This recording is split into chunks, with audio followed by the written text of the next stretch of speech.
Hello बच्चों, आपका Sanskrit EV classes में स्वागत है। हम आप लोगों को कादम्बरी के अंतर्गत आने वाले शुकनाशोपदेश को पढ़ाएंगे। आप ध्यान से अपनी अपनी किताबें खोल लीजिए और हम पढ़ाएंगे, वहीं आप ध्यान से देखिएगा। देखिए, यह शुकनाशोपदेश जो ग्रंथ है यह कादम्बरी से लिया गया है। कादम्बरी महाकवि बाणभट्ट के द्वारा लिखी गई है, जैसा कि आप लोग जानते हैं। तो ये महाकवि बाणभट्ट की ही रचना है और उस कादम्बरी का कुछ भाग निकाल करके शुकनाशोपदेश का जो कुछ भाग है उसको निकाल करके अलग पुस्तक में, अलग पाठ्यक्रम में दे दिया गया है। ये शुकनाशोपदेश अत्यंत उपयोगी है।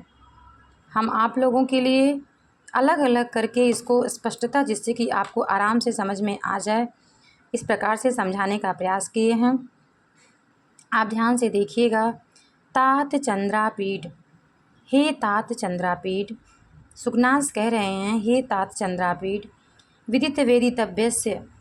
आपने विदित माने होता है जानने योग्य, वेदितव्य से माने जानने योग्य बातों को आपने अधिक जान लिया है। जो विदित है आपको, वेदितव्य से अर्थात जानने योग्य बातों को आपने जान लिया है। अधीत सर्वशास्त्र से, आपने सभी शास्त्रों का, सर्वशास्त्र से सभी शास्त्रों का अधीत मीन्स अध्ययन कर लिया है। आपने सभी शास्त्रों का अध्ययन कर लिया है। न ते अल्पम उपदेष्टव्यम, ते माने आपके लिए, न माने नहीं, अल्पम माने थोड़ा सा भी, आपके लिए थोड़ा सा भी, उपदेष्टव्यम अर्थात उपदेश करने के लिए नहीं है। आपके लिए थोड़ा सा भी उपदेश करने के लिए कुछ नहीं बचा है। कह रहे हैं, हे तात चंद्रापीठ, आपने जानने योग्य बातों को जान लिया है, सभी शास्त्रों का अध्ययन कर लिया है, आपके लिए थोड़ा सा भी उपदेश देने योग्य कुछ नहीं है। फिर कह रहे हैं, इस पैराग्राफ में पूरी किताब का सारांश है। कह रहे हैं, तो पहले बताएंगे तमो यौवन प्रभवा के बारे में। जो युवावस्था है वह तमः अर्थात अंधकार के समान है, और वो भी अंधकार एकदम घना अंधकार। कह रहे हैं, केवलं च निसर्गत एव अभानुभेद्यम। कह रहे हैं कि यहाँ देखिएगा, अति गहनम तमो यौवन प्रभुआ, जो युवावस्था रूपी अंधकार है, तम है, वह अति गहनम अत्यंत गहन होता है, अत्यंत घना होता है। कह रहे हैं, युवावस्था रूपी जो अंधकार है वो अत्यंत घना होता है। यह केवलं च निसर्गत एव, यह केवल स्वभावतः अभानुभेद्यम। कह रहे हैं, अभानु अर्थात बिना सूर्य के ही, भेद्यम अर्थात भेदा जाने योग्य है, और रत्नम आलोक छेद्यम, बिना रत्नों की कांति के, बिना रत्नों के प्रकाश से ही, करें रत्नों का प्रकाश भी इसे समाप्त नहीं कर सकता है, न तो सूर्य का प्रकाश इसको समाप्त कर सकता है।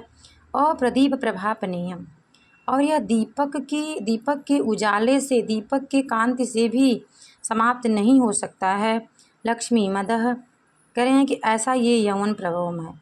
यह जो युवावस्था का अंधकार है, यह कह रहे हैं स्वभाव से ही अत्यंत गहरा है, यह सूर्य के द्वारा इसे भेदा नहीं जा सकता है।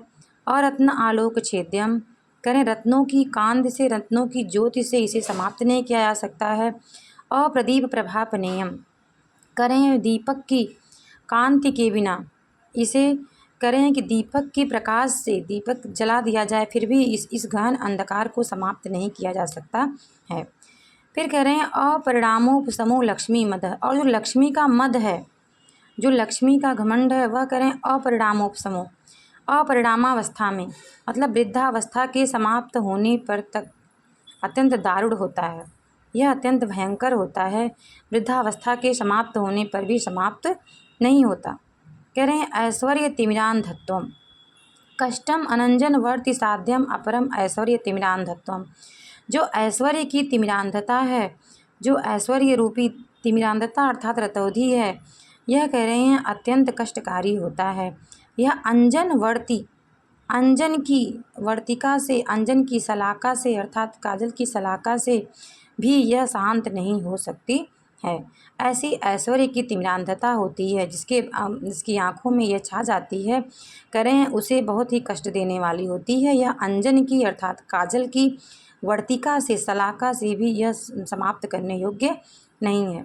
दर्प दाह जरोष्मा, करें दर्प दाह जरोष्मा, और जो दर्प अर्थात घमंड रूपी दाह रूपी ज्वर की उष्मा होती है, ज्वर की गर्मी होती है, वह अशिशिर उपचार हार्य अति तीव्र होती है। वह इतनी तीव्र होती है, करें जो सारा ज्वर, सारा जो बुखार है वह शिशिर अर्थात पट्टी बदलने से या उपचार करने से ठीक हो जाता है। लेकिन यह जो ज्वर है, दर्प रूपी घमंड रूपी जो ज्वर है, यह कह रहे हैं अत्यंत, चाहे कितना भी हम उपचार कर लें, शिशिर उपचार करने पर भी यह शांत नहीं होने वाला है। फिर कह रहे हैं विषय विषा स्वाद मोह, करें विषय विषा स्वाद मोह, विषय रूपी, और फिर कह रहे हैं जो मोह है यह कैसा है, विषय रूपी विष का जिसके ऊपर स्वाद चढ़ जाता है, यह विष के समान होता है। जो विषय रूपी स्वाद होता है यह विष के समान होता है। इस प्रकार से विष मंत्रों से और दवाइयों से, औषधियों से समाप्त उतार दिया जाता है, लेकिन यह विष जो है कि वह मंत्रों के द्वारा और अन्य दवाइयों के द्वारा, अन्य औषधियों के द्वारा करें कि यह शांत होने वाला नहीं है। रागमलावलेपः नित्यम स्नान शौच बाध्य बलवान रागमलावलेपः, नित्य ही स्नान और शौच अर्थात पवित्रता करने से, नित्य ही स्नान और पवित्रता से यह बाध्य है। करें नित्य ही स्नान और पवित्रता करने से जो मल होता है, गंदगी होती है, वह शरीर की शांत हो जाती है।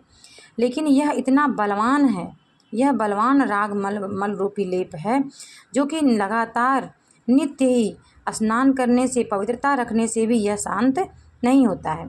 फिर करें राज्य सुख सन्निपात निद्रा, राज्य सुख अर्थात जो राज्य का सुख है, राज्य के सुख रूपी सन्निपात निद्रा, यहाँ आ जाइए। करें अजस्रम अक्षपा वसान प्रबोधा घोरा च राज्य सुख सन्निपात निद्रा, करें निद्रा जो है वह रात्रि के समाप्त होने पर सुबह खुल जाती है, लोग उड़ जाते हैं। लेकिन जो ये राज सुख सन्निपात रूपी निद्रा है, राज सुख की सन्निपात रूपी निद्रा है, यह कह रहे हैं कि लगातार निरंतर अक्षपा अवसान प्रबोधा, करें रात्रि के समाप्त होने पर भी यह शांत नहीं होती है। इस प्रकार से इस बारे में जो प्रयुक्त हमने बताया है, सुकनास ने कहा, इसके बारे में हम आपको इत्यतः विस्तरेण अविधीयते, अब हम आपको विस्तार से बताएंगे। इसके बारे में हम विस्तार से बताएंगे। अब आपको हम भाग 2 में इसके बारे में और बताएंगे आपको। इतना आप दोहरा लीजिएगा, पढ़ लीजिएगा। हमारी वीडियो अच्छी लगती है तो आप एक दूसरे के पास भेज करके शेयर कर दीजिएगा, जिससे कि सबको लाभ मिले। धन्यवाद। नमः संस्कृताय।